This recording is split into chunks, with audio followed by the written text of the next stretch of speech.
hirap. Aside dun sa malayo sa mga pamilya.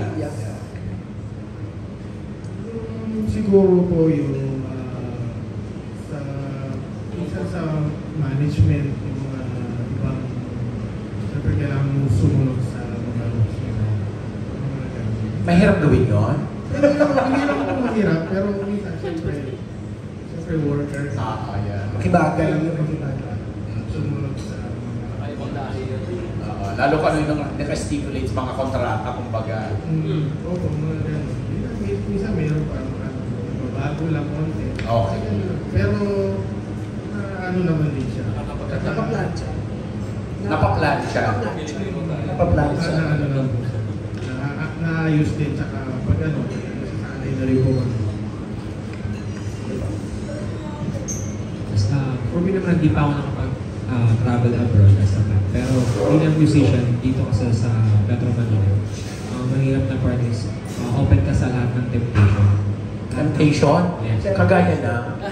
Anything eh, lahat eh. Open yan eh. Binibigay niya ng libre once na entertainer, nakaka-artist na pagkakakamay ng business. So, discipline mo, control sa pagkakaroon natin.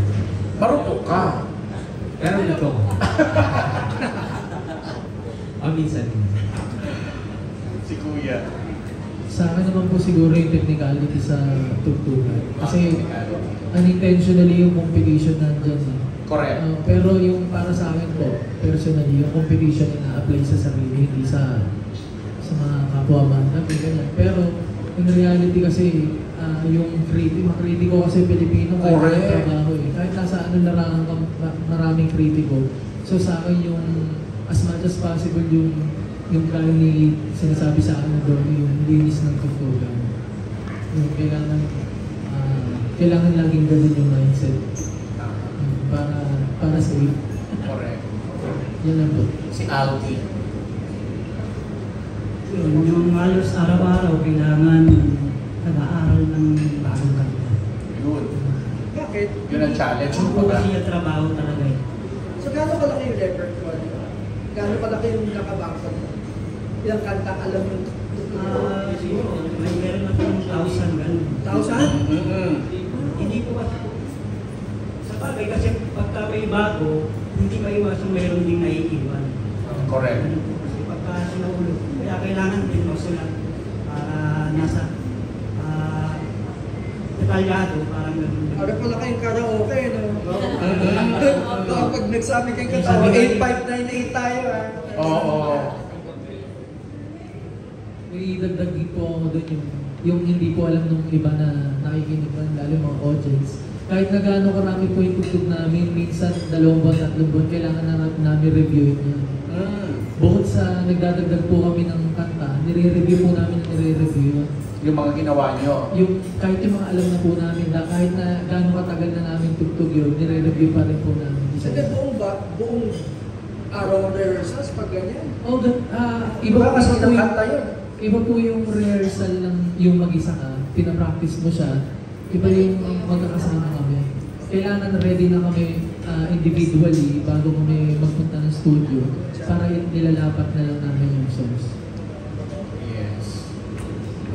Jay, yung hirap. Yung hirap daw.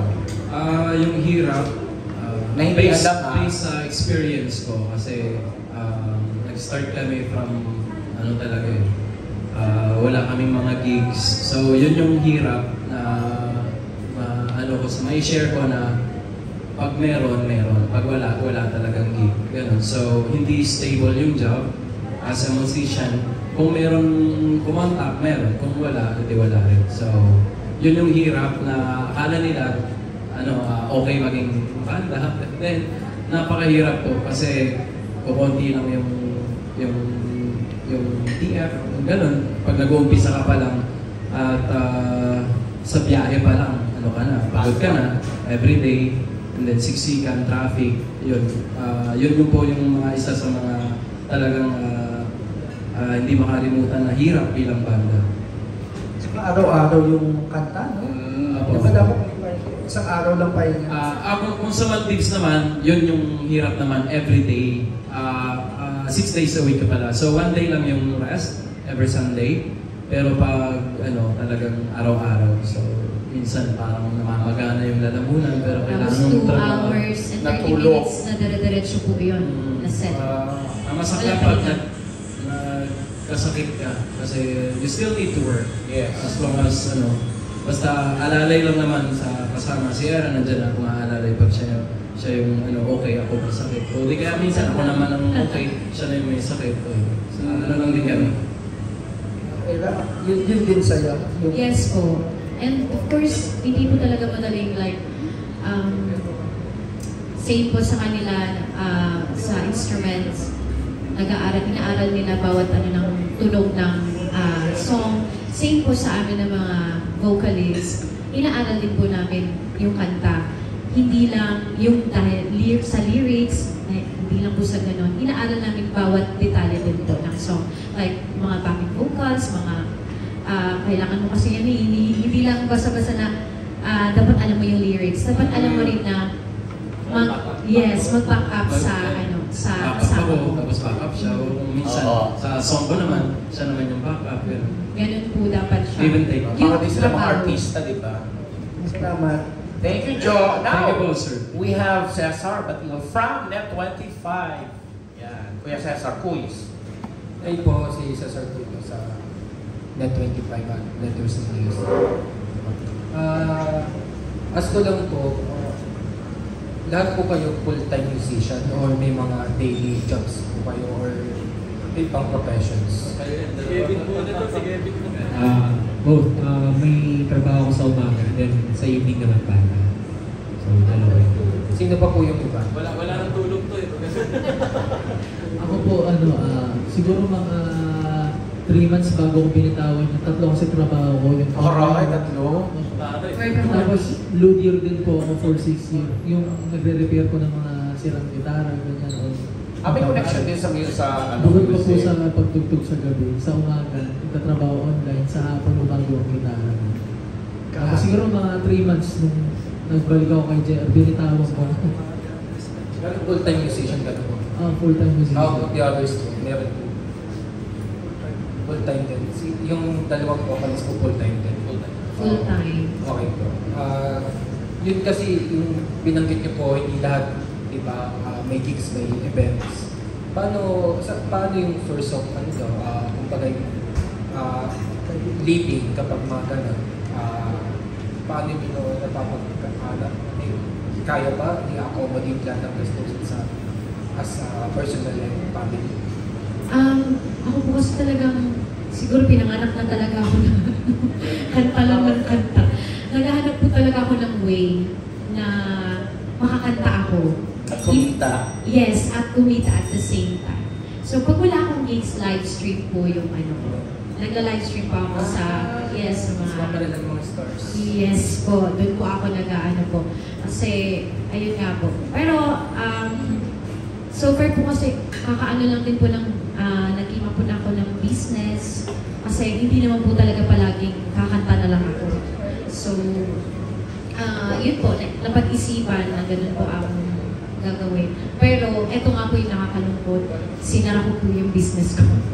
Ano business? This month lang po. Ano nga ang Kasi, business? nag-ano pa ako ng restaurant po. Like, parang inasal. Nagka-problema sa franchise. And then, yun po. Yun lang naman po yung dahilan. So, bale, nagpahinga lang po ako doon. At the same time, kailangan ko po full-time mom din po para sa anak ko. So, that's why. Pero kumusta po ang support system? How's your support system right? Okay naman po. And andyan naman po yun yung partner ko kasi hindi naman po siya very responsible naman po. So, since he's a teacher actually. Teacher. Kala ko si Kero din si Julia. Pwede din Ang gwapo naman ng teacher na yan. Okay, last question na lang po for Miss Era. Miss Era, kay Miss Era. Miss Era, bakit? Kasi usually, yung mga nakakausap namin ng mga artists, they're starting at in young age. Like, mga teenagers, dalaga pa lang, binata pa lang, kumakanta na sila. Nag-release na sila ng albums or EP. Bakit sa tingin nyo, bakit ngayon lang kayo nandito sa industriyang ito ng recording o papasukin niyo pa lang yung recording? Bakit hindi yung noon at noon pa nung time nagkakataan? Ayun po, sabi nga ni Jay, puro kami trabaho. So wala po sa namin na like parang mag-release or mag-ano ng songs. Pero ever since naman po, I have this na every time nasa isang place po ako, bigla lang pumapasok sa isip yan. And then isusulat ko po yan. Yung song, yung kung ano nasa isip ko. Pero eto nga po kasi, sobrang dami nung nasulat ko na yun since elementary. Wala din pa ako napala sa mga nasulat ko yun. Kasi binaha ko kami. Lahat ng mga copies ko noon is talagang nawala. So, yes po. Sa way back in Jensen. Hindi naman ibabalik yung ganun. Yes po. Kasi yung tirahan namin nasa ilalim kami ng tulay. So talaga. Opo. So yun. Hindi maalala lahat yun. Kung baka mahirap na. Hindi na po. Opo. Since sulat lang po talaga, walang kumbaga, wala pang melody, walang mga ganun. So wala talaga akong napala sa mga nasulat ko po yun. So nasayang lang lahat. And then, nag-stop po ako ng pagsusulat. Tapos, nabisi na sa trabaho. Lagi na lang kasi akong nag-upload, ganyan. Ganun po yung po dati. So, wala po talaga sa isip ko na mag-release ng mga songs. And then this, kasi wala na po sa isip ko na, makikilala ako ganyan, sisigat ako. Kasi more on work na lang talaga kami. Kung paano kami mabubuhay. Ano po yung work niyo that time? Sing. Sa Maltese po kami ng banda. Ano yun? Singer na. Singer talaga. As in, dati pa po talaga ako kumakanta. So, bata pa lang po, kanta na po ako. Anong age po kayo na 4 years old. What do you mean sa mga Sa pagbabanda. Sa Maldives. 2017. 2017. So, Hindi na sila teenager noon. Opo. Pero dalaga pa po kayo? Opo, dalaga pa ako. Doon kayo nung pandemic. Pandemic time yan, Yes po. Pinauwi kami. Pinauwi rin. Kay, JR. Kay Jay na lang. Hindi ba mahirap ngayon mag-penetrate sa industriya? That's a lot of artists right now. Mas napakadali ng avenue. Meron tayong social media to release sa songs. Kaysa noon na talagang papasukin mo ang record label para makapag-penetrate ka sa music at sa radio, sa ere. Ngayon, kumusta? Madali ngayon, pero ang daming competition. Yes po, maraming nagre-release ng song every day actually. So, the competition is very high. Regarding naman sa yung siguro dati na yung question dati question na po kay Era kanina na mai-share ko lang na kung bakit yung ngayon lang kami sa papasukin yung mga ganyan, yung mga recordings sa kasi mas nakatuon po kami sa kung paano kami ma-survive every day and then makatulong sa parents kasi yun talagang dati ang hirap talaga ng buhay na kahit hanggang ngayon naman napakahirap ng buhay and then siguro nagsusumikap pa rin kami na makapag-save kahit pa paano kahit maliit lang basta hindi na katulad dati na talagang napakahirap yun Yan ba yung dahilan kung bakit may pag-asa pa rin? Yes. Yun ba tema ng may pag-asa pa rin? Or yun ba yung tema ng kantang may pag-asa pa rin? Baka sa pamahalaan yata. O baka sa gobyerno? Ay, hindi. Yun ang last question ko na yun. Thank you, Cesar. Last question ko. Paano kayo na-discover ni kapatid OG Diaz? Or kayo ba ang nag-discover sa kanya? O kayo ang lumapit sa kanya? Kinuha niyo siyang manager? At bakit si OG? Yun, talagang inintriga ko, OG Narvaez, ha? Ano po, ayan, yung mga videos sa TikTok nagba-viral na. Okay. And then, nakakarating ng 17 million views. Ayun, so, nung time na yun, nag-message siya. So, hindi po ako yung siya po mismo yung lumapit. And then, sabi ko naman, parang baka-scam to kasi dami gumagawa ng Kapag ka wala mo scammer sa OG Diaz. Then, chinek ko naman yung followers. Okay. And then, maraming page, So, maraming accounts na million yung views and then followers. Saan kaya dito yung original? Sabi ko sa kanya, maniniwala ako kung ikaw po si Sir OG Diaz, pag i-shoutout mo yung J Heart Music sa nag-send siya ng video gano'n. Okay. Tapos ayun, sabi niya, ako to, ganito ganyan, J Heart ganito ganyan. Ingatan mo yung boses mo, kung hindi, sasampalin kita. Ayun. So, doon nagsimula. Ilang taon kontrata niyo sa kanya? May gano'n daw talaga akong tanong. May kontratang formal. Yes. Nung dumating na kami dito sa Pilipinas, ayun, nag-usap kami regarding sa contract and then sa mga projects. Okay. And then pumunta ako sa office nila, tapos ayun, formally nag-sign na ako ng contract. And then, yung buong banda mo, ano? Yes. And then the contract is 5 years. Wow. At kasama siguro doon yung mga acting na sisigaw siya. Re-release na siya ng single ni And then, nag-offer naman siya sa akin na kung gusto ko daw pumasok man sa acting. Sabi ko, mawag sana okay na ako sa pagkanta. Hindi ko kaya yun. Baka ilagay ka sa Viva Max daw. So anyway, Pero kinita sa 17 million po sa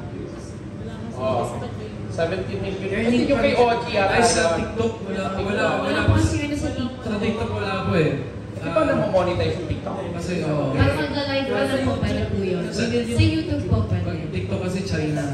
Ito may pahabol na si kapatid na OG na kaibigan talaga ni OG. Laging kasama ni OG Diaz po eh. Kapangalan din. Ato last question. Sino sa mga young OPM or mga P-pop idols ang gusto nyo makakola? Ay, Uso-uso ngayon yung mga collab. So yung Ira Williams. Exact sagot doon. Ako lately kasi nakikinig ako kay Dayanela. Kaya ako, siya po yung ano ko ngayon, parang feeling ko gusto kong maka-collab. Kasi po, tawag na to, musically wise at the same time, magaling po talaga siya. Nakikita ko po kasi the way kung paano niya ginagawa yung kanta. So parang siya po yung gusto kong maka-collab, hopefully, if ever po. Siguro gagawa kami sa sarili namin song. Yes. Jay, makakollab ba bukod kay OG Diaz? And, Gary V. Kung anong, kahit anong song, basta Gary V. Gary V or Sa girl daw. Martin Rivera. Sa babae daw. Sa babae naman, yun, maliban kay Era, Gigi Delana.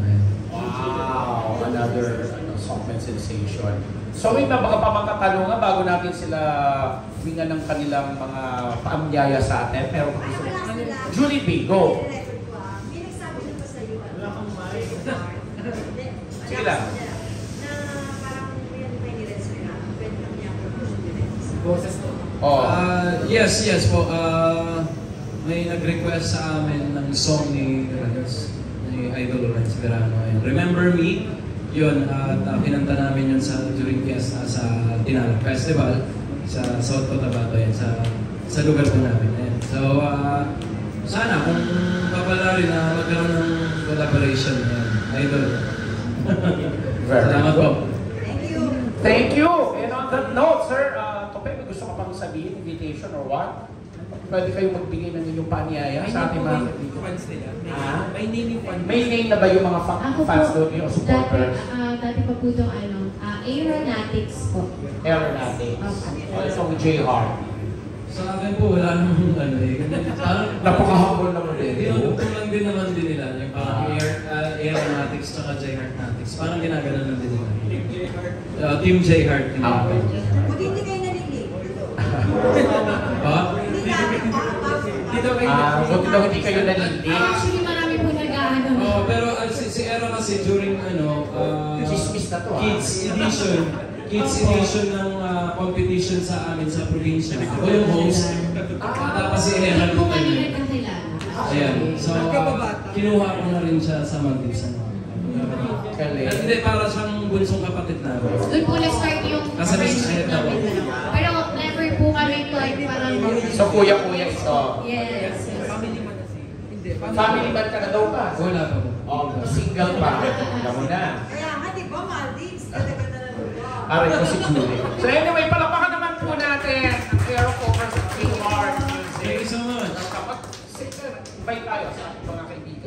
kasi naka-live tayo sa ibang social media. Okay lang ba mag-invite ng incoming gigs? Oo! Alright.